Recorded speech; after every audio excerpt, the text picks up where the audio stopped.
They gathered around. Elite military snipers, every single one of them. The target stood at a distance they called impossible. 3,200 meters across shifting desert winds. "Physics has absolute limits," announced the range commander, his voice cutting through the California heat. "Today, you'll discover yours." One by one, America's finest marksmen took their positions. One by one, they failed. No one noticed the quiet woman with the inventory clipboard standing in the shadows. No one saw her touch a weapon. Then came the sound. A perfect strike that shattered the target and every assumption in that desert. "Who made that shot?" the commander demanded. All eyes turned to the supply clerk they'd ignored all morning. And in that moment, everything they thought they knew about impossible became very, very possible. From which corner of the world are you watching this tale of valor today? If this story of hidden excellence inspires you, consider subscribing to witness more extraordinary individuals hiding in plain sight. At Camp Pendleton's Advanced Marksmanship Center, the morning sun cast harsh shadows across the California desert, as Colonel Marcus Hartwell assembled the nation's most elite snipers. The air shimmered with heat waves that would challenge even the most sophisticated ballistic calculations. These weren't ordinary soldiers. They were hand-picked marksmen from units whose names appeared in no public records, whose missions existed only in classified briefings locked away in Pentagon vaults. The target stood at an extraordinary distance, 3,200 meters, across desert terrain that fluctuated between sand dunes and rocky outcroppings. Wind indicators placed at 100-meter intervals whipped chaotically, their erratic movements suggesting air currents that shifted like living things. "Gentlemen," Colonel Hartwell announced through his megaphone, his weathered face showing no emotion as he surveyed the assembled shooters, "this exercise isn't about success. It's about understanding your limitations. In operational environments, knowing when not to engage can be more critical than taking the shot." Moving quietly between equipment cases and ammunition crates, Harper Sinclair carried herself in the unremarkable efficiency of support personnel. Early 30s, with auburn hair pulled back in a regulation bun and wearing the standard-issue logistics uniform complete with supply chain credentials and inventory clipboard. Her presence was furniture, essential to the operation, but invisible to those who considered themselves the stars of the show. What none of the assembled snipers noticed was how intently Harper observed each shooter's technique, how her eyes tracked the subtle patterns of the wind flags, or how she occasionally made minute notations in a worn field notebook that appeared to contain nothing more than supply counts and serial numbers. The arrogance among the instructors was palpable. "Waste of ammunition," muttered one, loud enough for all to hear. "These theoretical exercises don't translate to operational reality." Others nodded their agreement, their dismissive attitudes reflecting years of conventional training that prioritized proven techniques over innovative approaches. Staff Sergeant Damian Cross stepped up to the firing line first, a legend among military marksmen with 5 combat deployments and more confirmed eliminations than most units achieved collectively. His custom Macmillan TAC 338 rifle represented the pinnacle of precision engineering, and younger snipers crowded behind him, eager to absorb techniques from a master of their craft. "Watch the fundamentals," Cross announced, settling behind his weapon with practiced efficiency. He made an elaborate show of his calculations, calling out variables as he worked through them methodically. Wind speed fluctuating between 15 and 18 knots, predominantly left to right with irregular gusting. Humidity holding at 68%. Barometric pressure steady at 29.9 inches. Harper glanced up from her clipboard, her eyes narrowing almost imperceptibly as Cross made his final adjustments.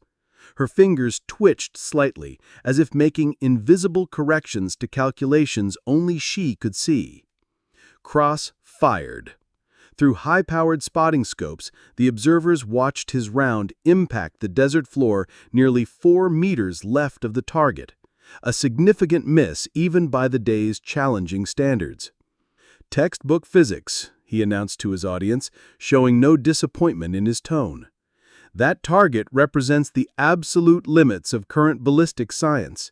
Even with perfect environmental readings, there are too many unpredictable variables to guarantee precision at this distance." Throughout the morning, marksman after marksman approached the firing line with confidence and departed with humbled respect for the challenge. A young Marine Corps sniper managed to land within 3 meters of center, the day's best effort, earning approving nods from the instructors who had begun treating near misses as moral victories. Harper continued her quiet work, occasionally glancing up as fragments of conversation drifted her way. "Who's the clerk with the paperwork?" a Navy SEAL asked his teammate, not bothering to lower his voice. "Supply chain management, probably," another replied with a dismissive gesture, counting how many tax dollars were burning on impossible shots. They laughed and moved on, their attention shifting to weekend plans as Harper passed them by, her presence forgotten as quickly as it had been noticed. She paused near a stack of ammunition containers, making routine notations about inventory levels, while her trained eyes carefully tracked the changing patterns of wind indicators across the range. Years of experience had taught her to read environmental conditions that others dismissed as random chaos. As the lunch break approached, not a single round had landed within acceptable engagement parameters. Frustration mounted among the shooters, some questioning their equipment, others blaming atmospheric conditions that seemed designed to defeat human precision. Colonel Marcus Hartwell appeared almost pleased with the morning's results. "Remember," he told the assembled marksmen during their midday break, "this exercise demonstrates the outer boundaries of what's achievable. Understanding these limits prevents wasted ammunition and compromised missions in real-world scenarios." During the break, the snipers clustered in small groups, sharing combat experiences and debating technical aspects of extreme-range shooting. No one noticed when Harper slipped away briefly, walking toward the equipment storage building, where reserve weapons were secured. She returned minutes later, her clipboard still in hand, her expression unchanged, her brief absence unnoticed by men focused on their own expertise. "Afternoon session begins in 5 minutes, Hartwell called out. "We'll continue with identical parameters." The shooters returned to the firing line with determination, tempered by morning reality. The afternoon sun cast different shadows across the range, creating new challenges as heat mirages began distorting visual references. Staff Sergeant Cross took a second attempt, spending nearly 20 minutes on environmental calculations. His shot landed closer, 2.1 meters from center, earning appreciative murmurs from the watching crowd. "That represents the practical limit, gentlemen," he announced, standing up from his firing position with the authority of experience. "Sometimes you have to accept that certain targets exceed current technological capabilities. Better to conserve ammunition for achievable objectives than pursue theoretical possibilities." Colonel Hartwell nodded approvingly. "Critical lesson for operators. Know your limitations. Don't waste resources on impossible shots when lives depend on tactical decisions." The afternoon continued with consistent results matching the morning's pattern of near misses. Harper remained in the background, occasionally checking equipment serial numbers or recording ammunition expenditure.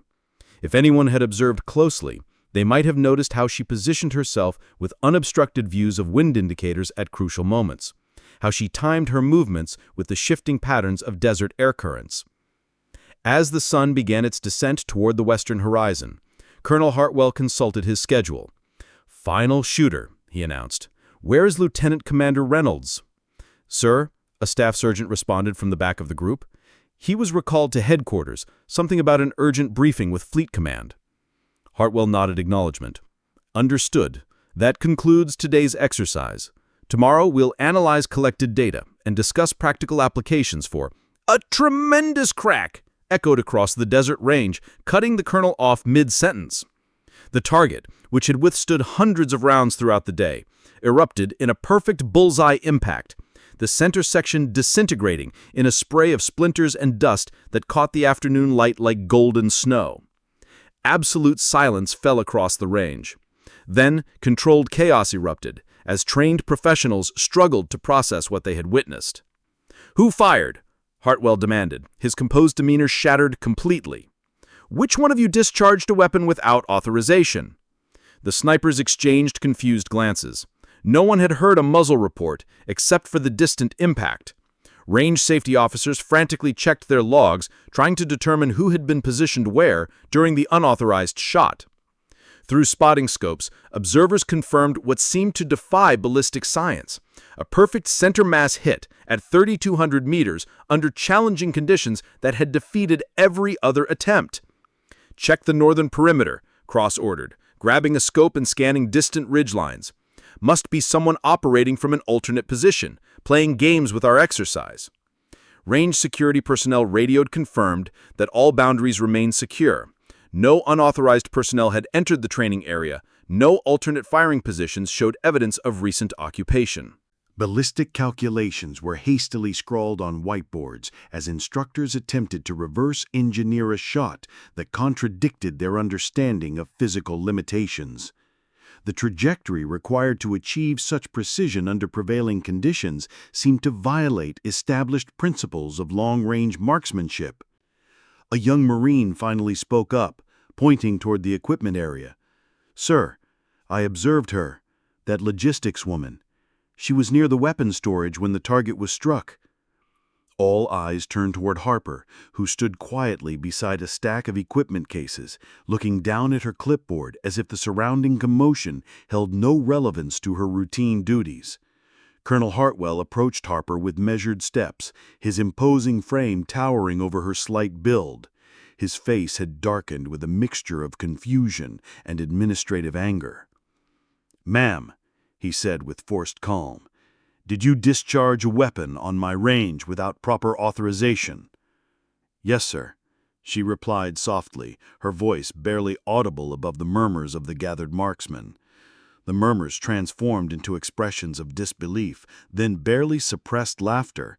The idea that a supply clerk had accomplished what elite snipers could not seemed absurd on its face. "Impossible," Staff Sergeant Cross declared, stepping forward with professional skepticism. "That shot cannot be achieved with standard-issue equipment. What weapon system did you employ?" "M24 SWS," she answered, naming the standard sniper weapon system. "Serial number SW47293 from Storage Rack C." The laughter grew louder, until Hartwell silenced them with a sharp glare. "This is not a joke, people." He turned back to Harper with increased intensity. "Ma'am, I need to examine your credentials again." Harper reached into her pocket and handed over her identification card with the same unremarkable efficiency she brought to all her tasks. As Hartwell studied the document, his expression underwent a dramatic transformation. His eyes widened, and he straightened suddenly, snapping to rigid attention. "Gentlemen," he announced, his voice now carrying a tone of respect that had been completely absent before, "we have been in the presence of Captain Harper Sinclair." The name meant nothing to most of the assembled snipers, but several of the more senior operators reacted with immediate recognition. A Master Chief from SEAL Team 6 took an involuntary step backward. A Force Recon Marine whispered something to his colleague, who responded with a low whistle of recognition. "For those without appropriate security clearance," Hartwell continued carefully, "Captain Sinclair was the primary marksman for the Shadow program, Medal of Honor recipient, though you won't find that information in any public database." The laughter died completely. Several men exchanged nervous glances, suddenly remembering dismissive comments they had made within her hearing throughout the day. "The Yemen operation," one whispered to another, "that was her work. 4 targets, 4 shots, 4 miles, through a sandstorm. I thought those reports were exaggerated legends." Colonel Hartwell returned the credentials to Harper with considerably more care than he had shown when confiscating them. "Captain, I apologize for not recognizing you immediately. Your assignment to logistics wasn't included in my operational briefing." "That was intentional, Colonel," she replied, finally meeting his gaze directly. "The Shadow program was disbanded 4 years ago. Some personnel were reassigned to conventional duties. I prefer maintaining a low profile." "But that shot," interrupted Cross, his earlier mockery replaced by genuine professional curiosity. "Even accounting for wind deflection, Coriolis effect, and humidity variations, it shouldn't be mathematically possible. What variables am I missing?" Harper considered him thoughtfully before responding. "You're not factoring harmonic resonance patterns in the barrel, micro-atmospheric density fluctuations along the projectile path, and spin drift relative to ambient temperature gradients." The technical terminology silenced even the most experienced marksman present. Harper's quiet expertise had transformed her from invisible support staff to something entirely different, someone whose skills operated beyond their comprehension. "I'd like to review your calculations," Hartwell said, gesturing toward her notebook. "They're internalized," Harper replied simply. "They've always been." The assembled snipers stared at Harper in stunned silence.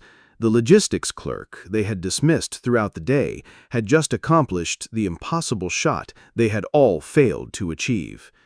More unsettling was Colonel Hartwell's dramatic shift from authority to deference, suggesting depths to this story that remained hidden. "Internalized," repeated Staff Sergeant Cross, his voice wavering between disbelief and reluctant professional respect. "Nobody processes atmospheric density variations mentally." "Harper does," said a new voice from behind them. All heads turned to see a man in dress uniform approaching from the direction of the base headquarters. Commander Nathan Pierce, Naval Intelligence, strode toward the group with purposeful efficiency. His presence at a training exercise was unusual enough to raise immediate questions. "Commander," Hartwell acknowledged with respectful nod, "I wasn't informed you would be observing our exercise today." "I wasn't observing," Pierce replied coolly, his attention focused entirely on Harper. "I was waiting for exactly this moment." He addressed her directly. "You couldn't resist, could you, Captain?" Harper's expression remained carefully neutral. "The exercise parameters were flawed, sir. Someone needed to demonstrate actual limitations versus theoretical ones." Pierce smiled thinly before addressing the group. "For those wondering, what you witnessed was not a fortunate accident. Captain Sinclair holds the confirmed long-distance elimination record classified beyond your current clearance levels." The snipers exchanged glances, reevaluating the unassuming woman before them with growing comprehension. Several shifted uncomfortably, remembering dismissive comments they had made within her hearing throughout the day.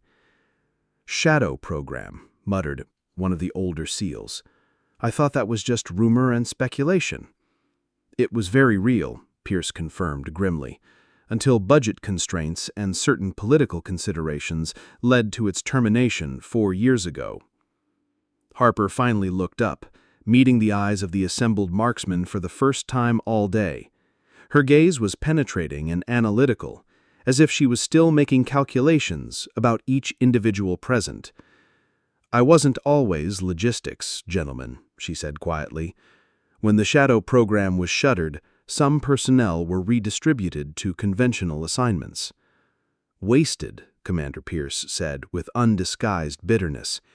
"Captain Sinclair was the program's most gifted operative and eventually became its chief instructor. 31 confirmed eliminations beyond 3,000 meters, 0 documented misses." A young Army Ranger stepped forward, his professional curiosity overcoming his embarrassment about earlier assumptions. "But how is it possible, even accounting for wind, Coriolis effect, humidity, what you accomplished shouldn't be achievable with standard equipment?" Harper hesitated, glancing at Pierce, who nodded his permission to proceed. She walked to a portable whiteboard used for the day's ballistic calculations and erased the existing formulas. With quick, precise movements, she began writing complex equations that went beyond standard marksmanship theory. Conventional ballistics only account for these primary variables, she said, circling the familiar formulas the snipers had been using throughout the day. But there are tertiary and quaternary effects that compound exponentially at extreme ranges. Her hand moved rapidly across the board, adding layers of mathematical complexity that none of them had encountered in their training. "You're factoring barrel harmonics?" Cross asked, moving closer to examine the equations with growing fascination. "And microclimatic atmospheric layers," Harper confirmed. "There are thermal streams, pressure pockets, and air vortices that create predictable patterns if you observe them long enough. Most marksmen focus on the target. True precision requires seeing the entire environmental system." For 30 minutes, Harper outlined a methodology that challenged everything they thought they knew about long-range shooting. She explained how to read subtle environmental indicators that others dismissed as background noise, how to interpret the direction of thermal currents rising from sun-heated ground, how the sound of wind through distant vegetation could provide crucial data points for ballistic calculations. "You are all so focused on the destination that you missed the journey," she concluded. "Precision isn't about hitting what everyone can see. It's about perceiving what others cannot." The men absorbed information that contradicted years of conventional training. Even Cross, the most experienced among them, looked thoughtful rather than skeptical now. "Why logistics?" he finally asked. "With capabilities like yours, you could have written your own assignment anywhere in the military." A shadow crossed Harper's face, the first crack in her composed demeanor. "The shadow program had casualties," she answered carefully. "Certain missions change you in ways that can't be undone." "Yemen," Pierce said gently. "You don't need to protect them anymore, Harper. Those files have been declassified to their clearance levels." Harper's jaw tightened, almost imperceptibly. The assembled snipers waited, sensing they were about to witness something significant.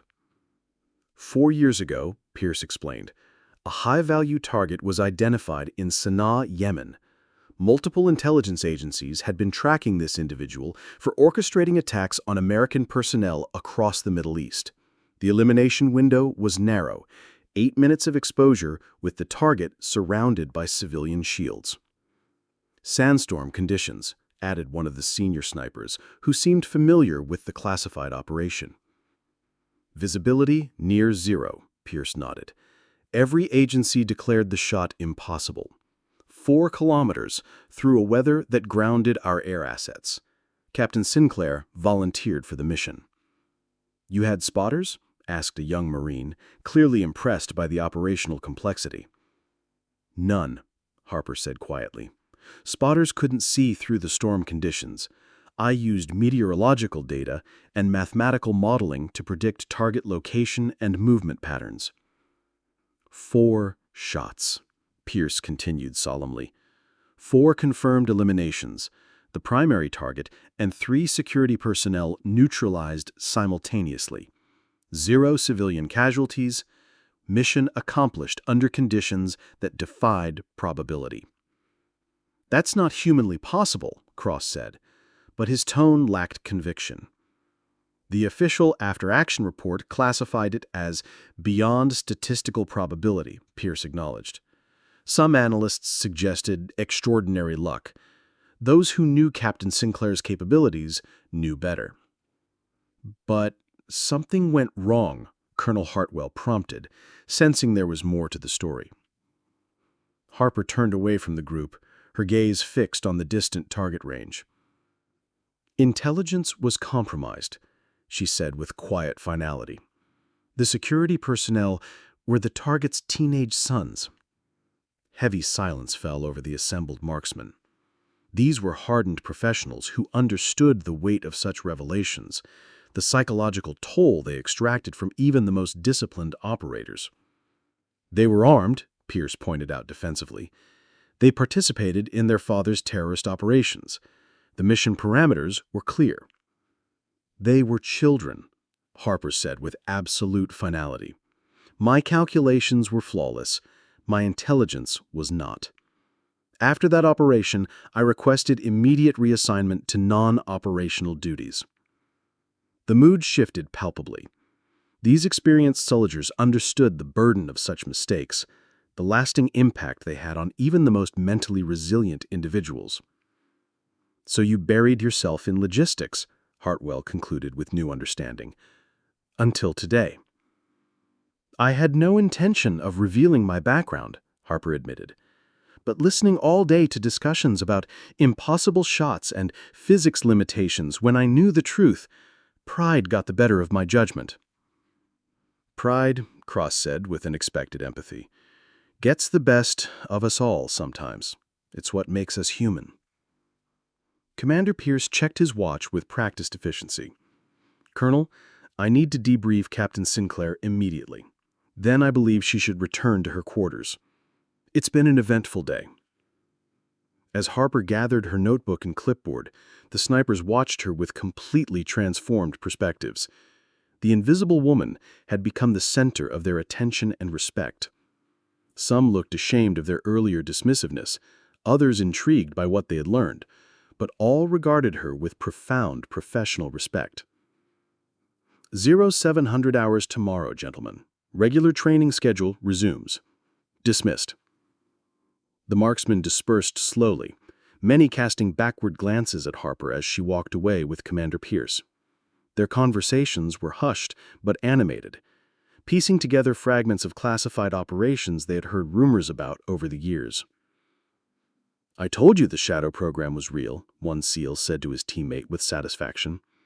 "Yeah, but you said it was a team of male operators recruited from Delta Force, not a woman who looks like she should be teaching math at a community college." Cross overheard their exchange and shook his head with new understanding. "That's exactly the point, isn't it? The most effective ghost is the one you never suspect." As twilight settled over the California desert, Harper sat alone in her modest quarters. The small room assigned to logistics personnel held few personal belongings: a photograph of mountain scenery, a worn paperback copy of Marcus Aurelius's Meditations, and a small wooden box carved with intricate geometric patterns. A knock at her door interrupted her solitude. Commander Pierce entered without waiting for invitation, taking the room's only chair without asking permission. "Quite a demonstration today," he said, settling himself comfortably. "Though I know it wasn't intended as such." "It was a correction," Harper replied dolefully. "Nothing more." Pierce smiled knowingly. "Semantics aside, you're back on everyone's radar now, including personnel above my clearance level. The Shadow program is being reactivated." Harper's eyes narrowed with immediate concern. "Without my participation?" "That's no longer optional," Pierce countered directly. "The truth is, Harper, we've lost 3 operatives in the past 6 months. Prague, Damascus, and Lagos. All were working assignments that would have been routine for someone with your capabilities." "I'm sorry for your losses," Harper said with genuine sympathy, "but I'm not returning to operational duties." Pierce leaned forward earnestly. "I'm not discussing field operations. We need you as chief instructor for the new program. These recruits are technically proficient, but lack the intuitive understanding you possess." Harper remained silent for a long moment. "The program was terminated for legitimate reasons, Nathan. The ethical implications of what we were doing, the psychological cost to operators." "The world has changed," Pierce interrupted firmly. "Our adversaries aren't constrained by ethical considerations. They're developing their own programs based on leaked information about our methodologies." "So it's an arms race again?" Harper said with unmistakable bitterness. "It always has been," Pierce replied with cold realism. "Tomorrow morning, Colonel Hartwell will officially request your assistance in training his advanced marksmen. I strongly suggest you accept. Consider it a transition back to operational relevance." After Pierce departed, Harper opened the wooden box on her nightstand. Inside lay a single brass shell casing, polished to mirror finish. She held it between her fingers, feeling its familiar weight, remembering the shot that had both defined her career and effectively ended it. 4 years of intentional invisibility, of being unremarkable and forgettable, had concluded with a single moment of professional pride. Now she would face the consequences of that decision.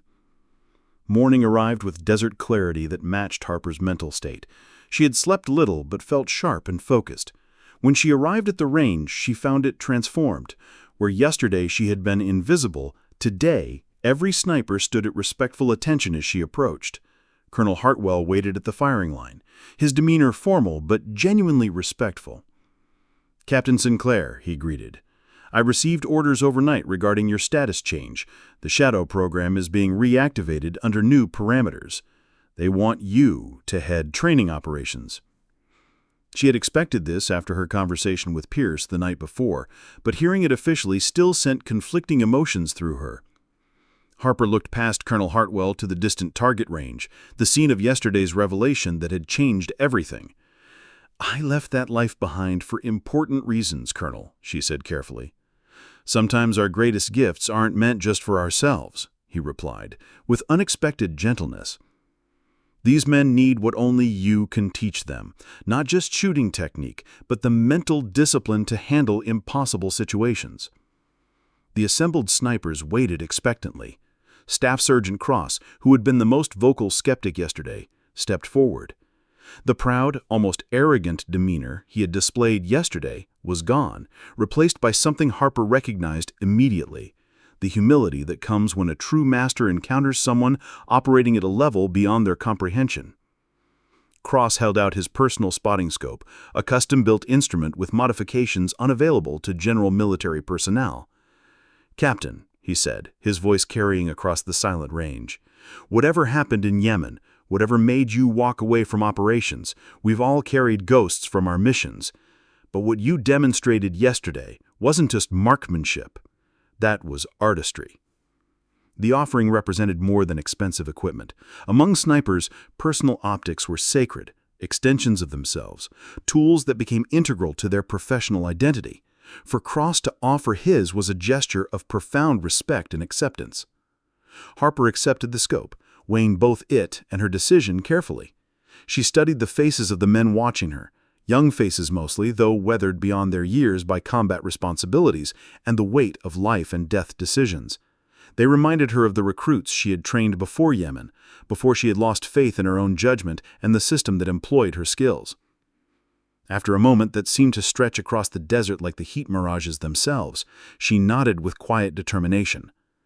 "First lesson," she announced, her voice stronger and more authoritative than it had been since her arrival at the base. "Forget everything you think you know about impossible shots. Today, we redefine the possible."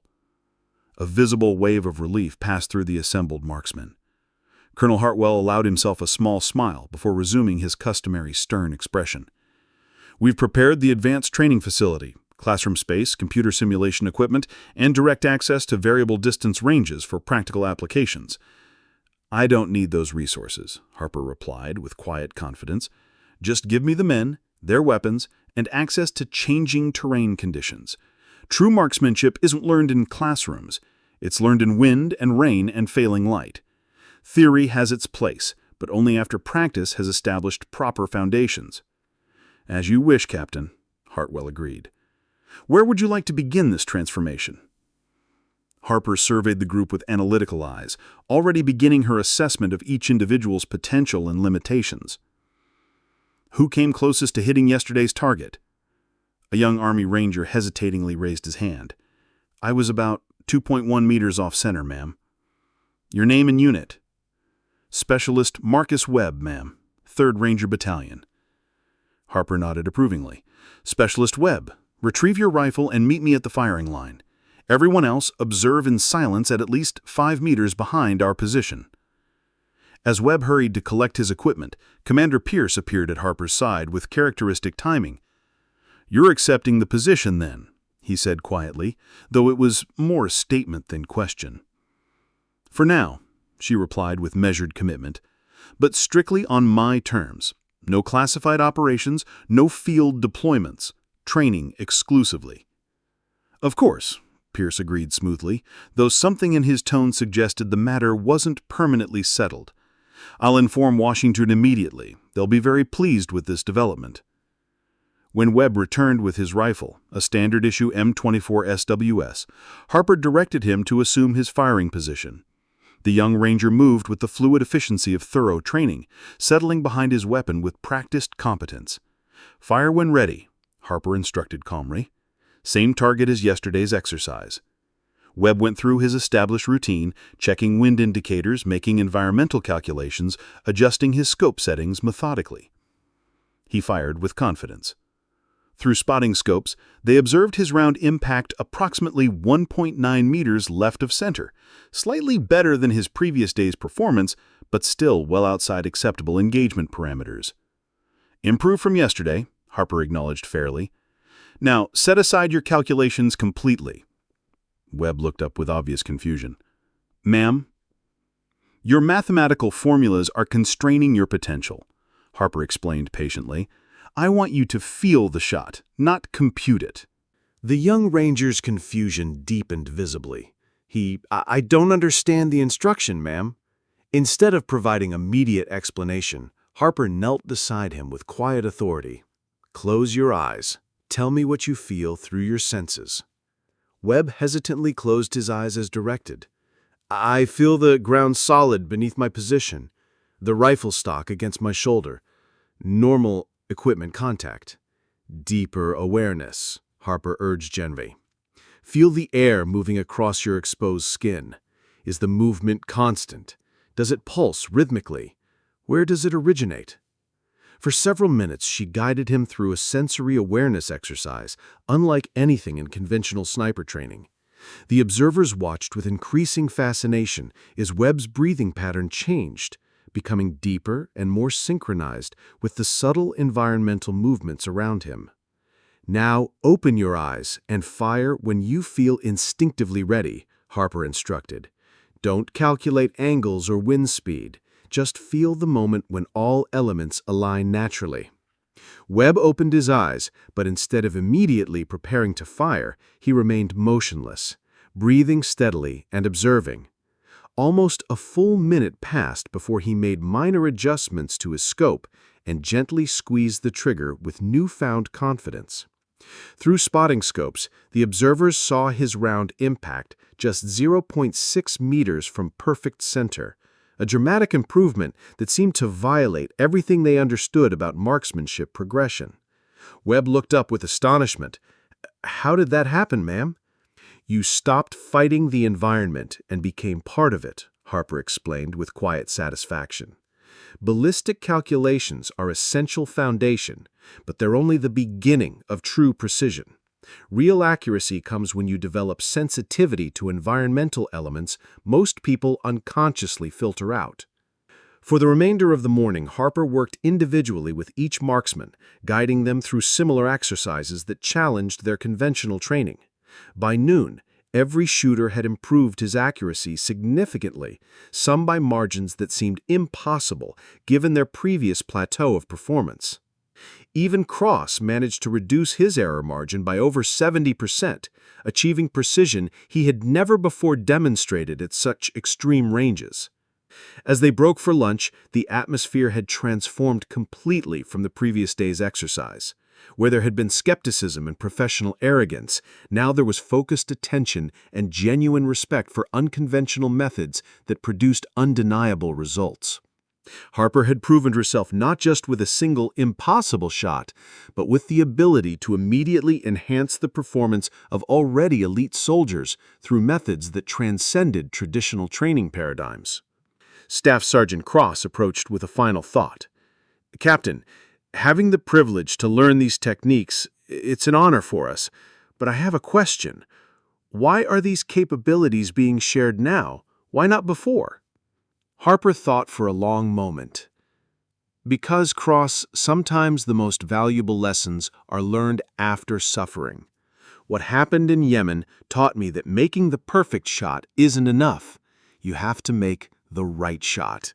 And that difference isn't just technical, it's spiritual. I'm sharing these techniques with you because now I can teach not just how to hit, but when you shouldn't pull the trigger. Cross bowed his head respectfully.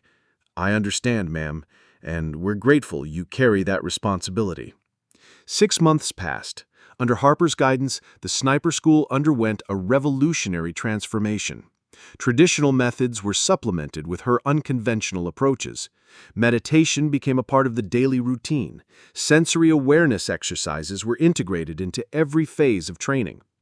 Accuracy rates improved dramatically across all distance categories. The program expanded, drawing attention from military branches and allied nations worldwide.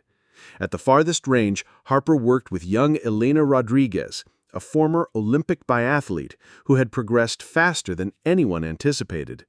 Despite her compact stature, which other instructors had initially considered a liability, she had developed into the program's most promising talent. Precision isn't about physical strength, Harper told her quietly as they prepared for a challenging shot under gusty winter conditions. It's about perceiving what others cannot see and adapting to what others cannot feel. Elena nodded with the calm focus that had become her trademark. Where male trainees often approach difficult shots with visible tension, Elena displayed fluid adaptability that Harper recognized from her own early development. The target stood at 2,900 meters, not quite the impossible distance from that first demonstration, but challenging enough under the day's shifting wind conditions to test advanced skills. Elena took her time, moving through the awareness exercises Harper had taught her with practiced efficiency. Then, without visible strain or hurried movement, she fired with quiet confidence. Through his spotting scope, Hartwell watched the round impact dead center, a shot that 6 months earlier everyone would have dismissed as impossible luck. He smiled as he lowered the scope, remembering the framed photograph on his desk, Harper's shadow program team from 4 years earlier, most faces obscured or redacted for security reasons. Only now did he truly understand why she had disappeared into logistics, why she had chosen invisibility over recognition. Sometimes the most extraordinary abilities flourish best away from public attention, and sometimes the most dangerous people are those no one sees coming until it's too late to matter. As the training day concluded, Harper gathered her advanced students for their regular debriefing. The group included Cross, Webb, and Rodriguez, the core of what was informally being called the New Shadow Program, though that designation remained officially unacknowledged. Tomorrow we begin Environmental Extremes Simulation, Arctic conditions in the morning, desert heat simulation in the afternoon. Prepare your equipment accordingly. As the group dispersed to their quarters, Commander Pierce approached with a visitor, a stern-looking civilian whose bearing and demeanor clearly identified him as intelligence community, despite his lack of uniform or visible credentials. Captain Sinclair, this is Mr. Davidson from Langley. He'd like a private word. Harper felt familiar tension return to her shoulders. 6 months of relative peace, of focusing solely on training rather than operations, had almost made her forget the larger world that had once dominated her professional existence.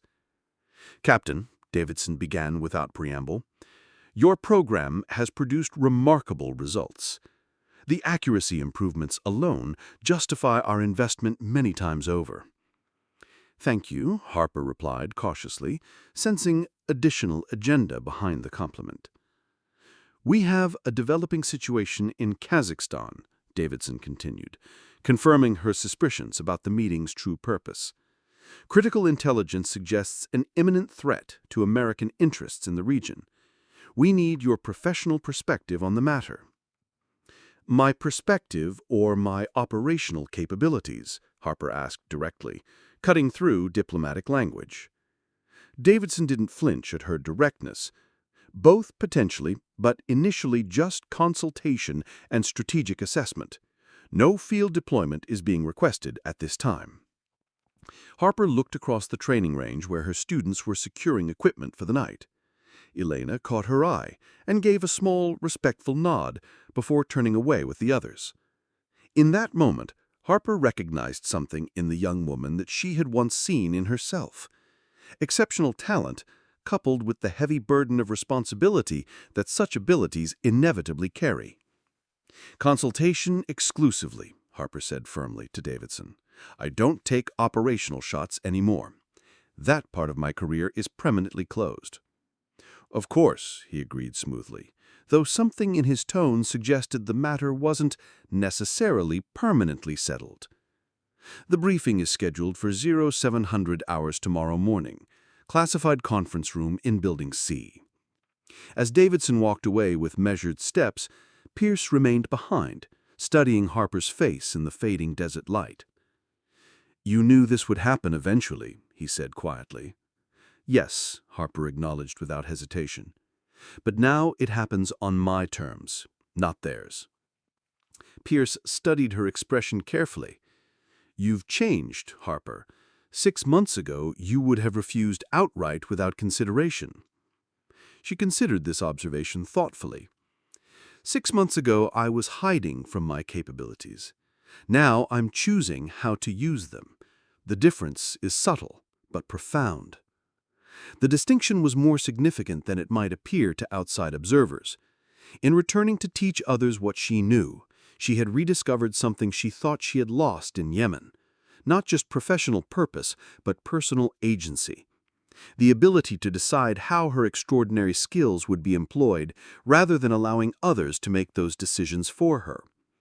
As the sun set over the California training facility, Harper walked alone to the equipment storage building where 6 months earlier she had made the choice to step out of invisibility.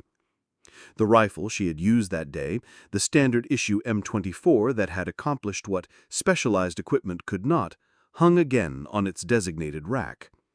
She ran her fingers lightly over the barrel, feeling microscopic imperfections that most people would never notice, but that she had instinctively compensated for when making that impossible shot.